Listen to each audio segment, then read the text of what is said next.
taga saan? Taga Blumentritt. Taga Blumentritt. Ito yung tanong namin ngayon. Team ng Valentine's Day tomorrow. Yes, Kasabay yung Ash Wednesday. So, alin ang unahin mo? Magpalagay ng cross o makikipag-date? Ash Wednesday po, pati work. Bakit naman? Bakit mo? Siyempre po God first and mas kailangan po natin magtrabaho. Walang sasahurin eh. Okay. Okay. Nagtatrabaho kayo, ma'am? Yes. Working student kayo? Yun, ang Okay. tularan ninyo. Thank you. Hello kuya, makakasama natin si ano pangalan nyo nga po? Wilbert po. Okay. Kuya, ito yung tanong namin. Bukas kasi February 14, nasabay siya sa Ash Wednesday yung pagpapakrus ano, sa mga Katoliko. Ngayon, ang tanong namin, ano ang uunahin mo? Ang magpakrus o makipag-date? Wala. Kasi kung makipag-date, wala naman jowa eh. Ay hindi, pero yung opinion mo nga, ano yung uunahin mo? Magpapakrus ka o makikipag-date? Magpapakos siguro. Magpapakrus. Okay. Thank you. Ano ang pangalan niyo dito? My name is Rosemary. Ay, Mardena po. Taga saan niyo, ma'am? Taga QC. QC po kami pareho. Shout out sa mga taga QC. Thank you. Yung tanong namin kasi team ng bukas na Valentine's Day. Apa. Ngayon, Natapat siya sa Ash Wednesday. sa Ash Wednesday, kung kayo pumipiliin na, alin ang unahin niyo? Yung magpalagay ng cross sa Ash Wednesday o makipag-date? Ash Wednesday po Ash muna. Wednesday. Siyempre, Bakit? that's the priority.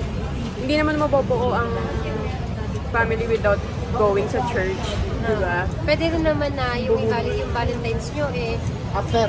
After. So, mas mauna yung ano kasi mas... Thank you, mama. Very good. Thank you po. Ano pangalan niyo po? Ella po. Si Ma'am Ella, taga saan? Taga Tondo pa po. Taga Tondo. Shout out sa mga taga Tondo. Oo. Ganito tanong namin, no? Kasi Valentine's Day bukas. Kung kayo tatanungin, pamimiliin, Katoliko ka? Opo. Oo, sige. Ano ang uunahin mo? Yung Ash Wednesday, magpapag-uhit ng cross, or makikipag-date? Ash Wednesday. Ang gabi mo sumagot. Okay. Sige, sir. Thank you. Sir, salamat. Sige natin. Kuya. Hello, welcome sa Tropang FW channel ano at saka sa Rodel's TV. Ngayon, sige bro, tanungin mo na pangalan. Ang tanong ay, anong pangalan niyo? Ano po? Andre Alay. Audrey Daniel Audrey. Taga saan kayo? Taga QC pa po. Balas kayo pala QC. Ganyan ang tanong mo.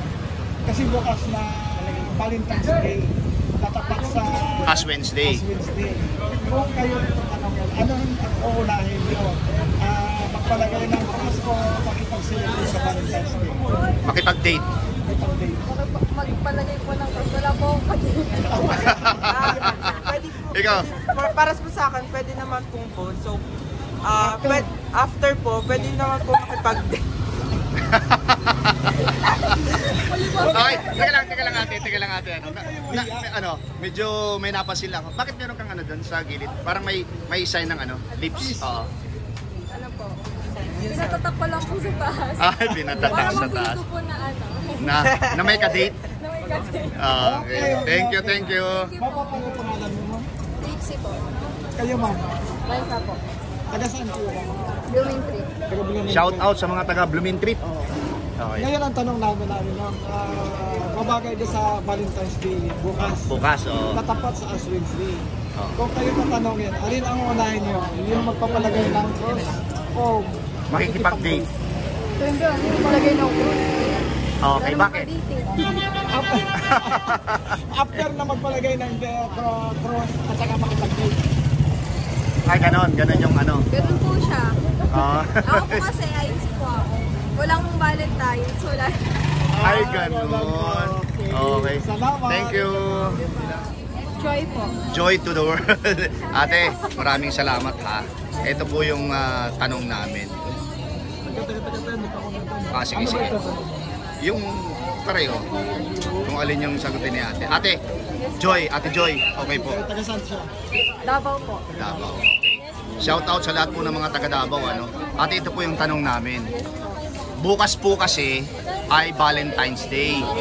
Tapos nasabay po yan sa pagpapakrus. Ngayon, ano ang uunahin mo? Magpapakrus ka o makikipag-date? Ano, hindi kasi ako Katolik. Hindi ka? Katolik po. Okay. Pero yung opinion nyo lang po, ano sa inyo? po, syempre, unahin natin yung Panginoon. Uunahin mo ang Ipapakos. pagpapakrus. Okay, thank you ate ha. Pangalawang tanong. Oo. Princess. Si Ma'am Princess. Taga saan? Sabi ko, kuya, brief niyo muna ako. Taga dito. Oo, taga dito. Anong probinsya? Wala. Okay, shout out sa mga taga Dangwa. Ngayon, ang tanong natin. Dapat siya. Siya yung mahilig yung magpa-interview eh. Ito Sige si po, mama ko. sunod na po yan, sunod yan. Hindi siya na mama ko yan. Ikaw muna. Sunod na natin. Andito na, gumugulong na yung camera. Oo. Ganito ang tanong namin po, para bukas Valentine's Day. Oo. Alin ang unahin mo?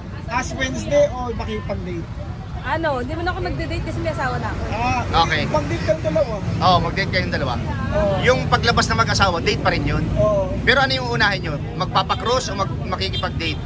Gabing-gabi na kami siguro magde-date. Yun na. So sa umaga magpapakross muna kayo. Hindi, nandito pa ako, hindi na ako natutulog. Diretso na ito hanggang bukas. Pero hindi kayo maglalando sa pagpapakrus? As Wednesday bukas eh. Pwede. Okay. Bago umuwi, bago kumain. Okay, sige. Thank you. Okay. Yes, welcome sa Rodel's TV at saka sa sa Tropang OFW channel. Ano ang pangalan mo? Ano po, si Jenny Lynn. Jenny Lynn, okay. Happy Valentine's sa iyo ha. Ngayon, ito yung aming tema sa ngayon. Bukas kasi, February 14, Valentine's Day, natapat siya na pagpapakrus, yung Ash Wednesday na tinatawag. Ngayon, ang tanong namin, ano ang uunahin mo? Ang magpakrus o makipag-date? Doon po muna ako sa magpa-cruise. Kasi mas bilang isang Roman Catholic, mas priority po namin muna si God before po makipag-date. Kasi pwede naman po kami mag-date sa simbahan, tapos magpa-Ash Wednesday po. Okay, thank you. Thank you po.